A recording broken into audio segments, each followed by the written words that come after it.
याबरोबरच स्वस्ती वाचन होणार आहे.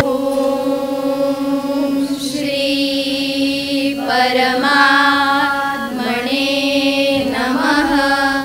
अथ नवमोऽध्यायः. श्री भगवानुवाच इदं तु ते गुह्यतमं प्रवक्ष्याम्यनसूयवे. ज्ञानं विज्ञानसहितं यज्ञात्वा मोक्षसे शुभात्. राजविद्या राजगुह्यं पवित्रमिदमुत्तमम्. प्रत्यक्षावगमं धर्म्यं सुसुखं कर्तुमव्ययम्. अश्रद्धधानाः पुरुषा धर्मस्यास्य परन्तप. अप्राप्यमान् निवर्तन्ते मृत्युसंसारवर्त्मनि. मया ततमिदं सर्वै जगदव्यक्तमूर्तिना.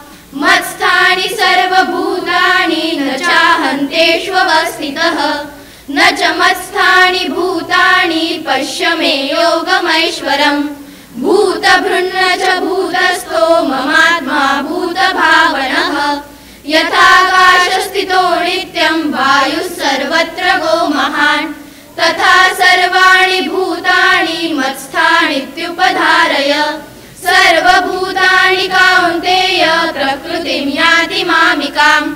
कल्पक्षये पुनस्तानि कल्पादौ विसृजाम्यहम्. प्रकृतिं स्वामवष्टभ्य विसृजामि पुनः पुनः.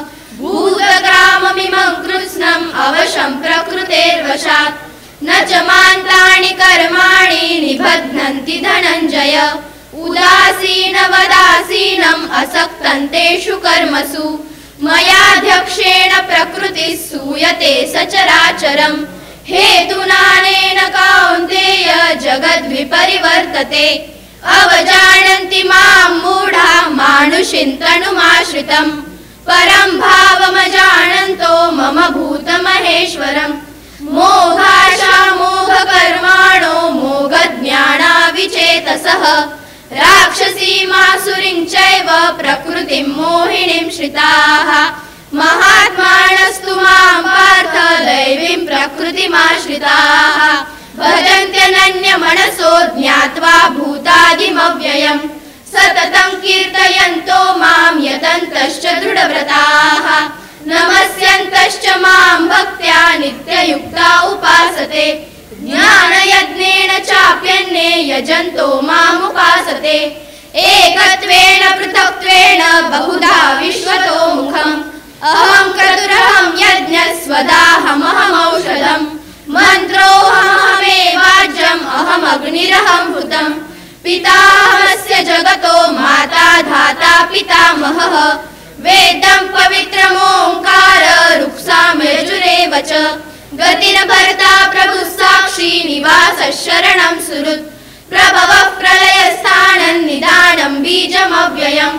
तपाम्यहमहं वर्षं निगृह्णाम्युत्सृजामि च.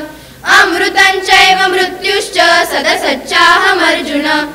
त्रैविद्या मां सोमपाः पूतपापा. यज्ञैरिष्ट्वा स्वर्गतिं प्रार्थयन्ते. ते पुण्यमासाद्य सुरेन्द्रलोकम्. अश्नन्ति दिव्यान् दिवि देव भोगान्. ते तं भुक्त्वा स्वर्गलोकं विशालम्. क्षीणे पुण्ये मर्त्यलोकं विशन्ति. एवं त्रयी धर्ममनुप्रपन्ना गतागतं कामकामा लभन्ते. अनन्याश्चिन्तयन्तो मां ये जनाः पर्युपासते. तेषां नित्यभियुक्तानां योगक्षेमं वहाम्यहम्. येऽप्यन्यदेवता भक्ता यजन्ते श्रद्धयान्विताः. तेऽपि मामेव कौन्तेय यजन्त्य विधिपूर्वकम्. अहं हि सर्वयज्ञानां भोक्ता च प्रभुरेव च. न तु मामभिजानन्ति तत्त्वेनातश्रवन्ति ते. यान्ति देवव्रता देवान् पितॄन् यान्ति पितृव्रताः. भूतानि यान्ति भूतेज्या यान्ति मद्याजिनोऽपि माम्. पत्रं पुष्पं फलं तोयं यो मे भक्त्या प्रयच्छति. तदहं भक्त्युपहृतम् अश्नामि प्रयतात्मनः.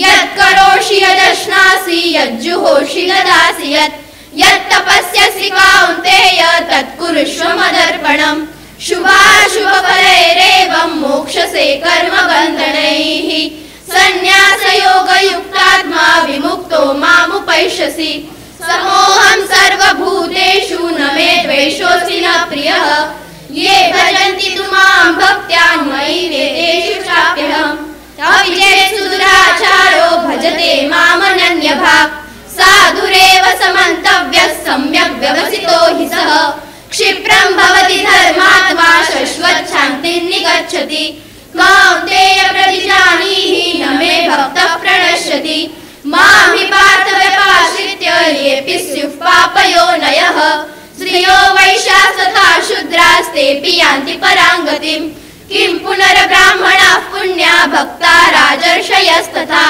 अनित्यं सुखं लोकम् इमं प्राप्य भजस्व माम् मन्मना भव मद्भक्तो मद्याजी मां नमस्कुरु मामेवैष्यसि युक्त्वैवम् आत्मानं मत्परायणः ॐ तत्सदिति श्रीमद्भगवद्गीतासूपनिषत्सु ब्रह्मविद्यायां योगशास्त्रे श्रीकृष्णार्जुनसंवादे राजविद्या